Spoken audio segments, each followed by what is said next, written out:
salut, nous voilà au départ de ce long voyage en direction de New York dans notre camping-car comme prévu. Longue journée aujourd'hui, longue journée de travail plus préparatif. Voilà, alors je viens d'aller chercher le camping-car de son lieu de stockage et ce que je vous propose c'est de le visiter. Je pense que la plupart d'entre vous n'ont jamais vu l'intérieur d'un camping-car comme celui-ci. Déjà le voici, donc c'est un Winnebago, la marque Winnebago, monté sur un châssis de Ford. Le voici, ce Winnebago. On appelle ça un Mini Winnie. Donc la marque c'est Winnebago, le type c'est Mini Winnie. Alors Mini, je sais pas pourquoi, peut-être parce qu'il est finalement mini par rapport aux autres camping-cars. Voilà, alors il fait 31 pieds de long, donc un peu plus de 10 mètres. Il est monté sur donc c'est une cellule Winnebago montée sur un châssis Ford. Et le moteur est un E450 V10, appelé aussi plus communément appelé le Triton V10, donc Ford. Voilà, il a 45-46 000 miles, donc pas beaucoup. C'est un ensemble qui a 20 ans, il est de l'année 2000 exactement. Donc voilà, il a assez bien vieilli. Et voilà, allons-y, allons à l'intérieur. Avant que tout le monde embarque, y compris les valises, les sacs, etc., la vaisselle, la nourriture pour une semaine. Voilà, donc voici l'intérieur. Donc, je me place dans la zone de la cabine, enfin le compartiment, le poste de conduite, on va dire. Sur ma gauche, on a, vous le voyez ici, une cuisine complète avec un évier double, une cuisinière four. Du rangement, bien sûr, beaucoup de rangement, tiroirs, une haute aspirante, le four le voici, à côté on a un micro-ondes évidemment, et aussi voilà, pas mal de rangement. Là en haut on a mis la télévision, on l'a montée sur un bras articulé, et donc et on y a passé une sangle pour la protéger pendant le transport. Et quand on arrive sur notre lieu de destination, on n'a plus que la décaler, la sortir de son espace.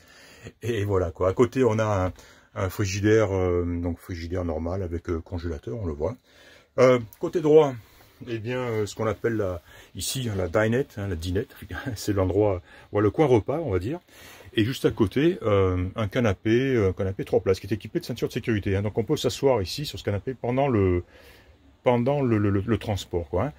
Et il faut savoir, bon, d'une part, bien sûr, ce canapé, c'est un clic-clac, il s'ouvre et se transforme en lit, ainsi que, justement, le coin repas, qui lui aussi, la table se baisse, et on étale les coussins, et on en fait aussi un autre lit qui est suffisant pour 2 enfants, quoi. C'est pas très long, pour un adulte, Voilà. Alors, par contre, ce qu'il faut savoir, c'est que toute cette partie-là, donc qui commence du coin repas jusqu'à l'extrémité du canapé, jusqu'ici, toute cette partie-là, on appelle ça un slide. Elle s'écarte, c'est motorisé sur rail. Elle s'ouvre, elle s'écarte sur l'extérieur d'environ 80 cm, je veux dire facilement, 80 cm, ce qui ouvre ici, là, elle est en position fermée, mais une fois ouverte, on a vraiment beaucoup d'espace, et c'est vraiment, ça change tout. Voilà, pour ce qui est donc de la cellule, on va continuer vers l'arrière. En passant à gauche, eh bien, on a une douche, voilà, une douche tout à fait normale, quoi.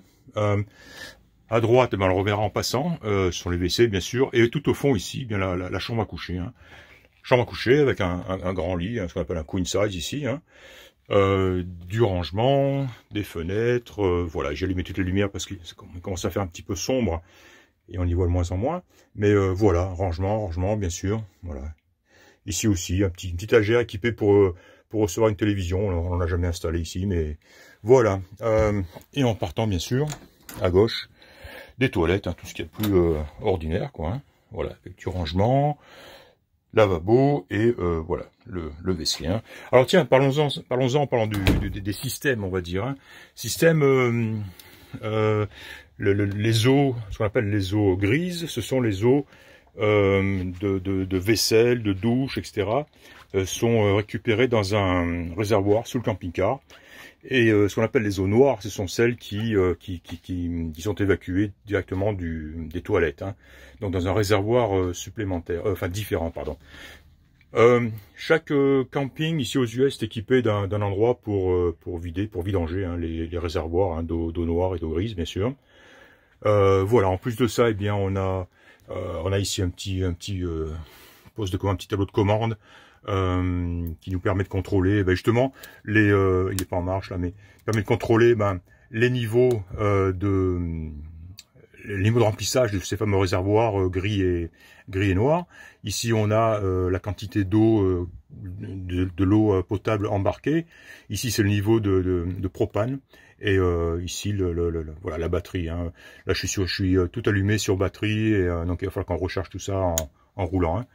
Voilà, c'est ici aussi qu'on met en marche le chauffe-eau. Il y a un chauffe-eau tout à fait normal hein, qui marche aussi au propane et qui lui alimente fournit en eau chaude, c'est tout, hein, la cellule de l'évier en passant par la douche jusqu'aux toilettes. Hein. Voilà, on a aussi un système de chauffage central au sol. Hein, il y a des buées de distribution du chauffage donc un petit peu partout. Un chauffage central donc au propane aussi, et bien sûr une climatisation sur le toit qui aussi arrose hein, la longueur du camping-car. Hein. Voilà. Chose intéressante, le frigidaire par contre, lui, il marche sur trois positions, trois différents modes. Le premier, c'est tout batterie, comme par exemple actuellement, puisqu'on n'est pas branché, on est juste sur la batterie, donc il fonctionne sur batterie, mais aussi il peut fonctionner soit sur le propane quand je le mets en position propane, soit sur l'électricité, le 110 on va dire, hein, l'électricité locale lorsqu'on se branche dans un camping, lorsqu'on se branche sur une borne électrique, hein, tout simplement. Voilà. Comme tout le reste, hein, tout ce qui est allumé actuellement donc est donc fourni par la batterie, mais dès qu'on branche bien sûr la cellule sur le courant local, c'est ce courant local qui alimente tout l'engin. On a aussi un générateur extérieur, il est dehors là-bas, un petit groupe qui permet de fournir de l'électricité aussi, hein, quand on est en camping un petit peu dans des zones un peu comment dire, isolées, hein, quand on n'est pas en camping justement. On a un petit groupe, un petit générateur qui tourne, qui est silencieux et qui fournit toute l'électricité voulue. Hein. Voilà. Et puis devant, alors aussi intéressant, hein, au-dessus de la cabine, on a ce grand espace hein, qui offre un couchage double, mais très long, très large, très agréable, confortable. Hein. Là, les deux matelas sont l'un sur l'autre, mais enfin on en tire un, et puis ça nous fait un super lit. Et bien sûr, en bas, tout simplement, le poste de pilotage, hein, de siège hein, du bon vieux Ford. Voilà, c'était juste petite découverte de notre camping-car.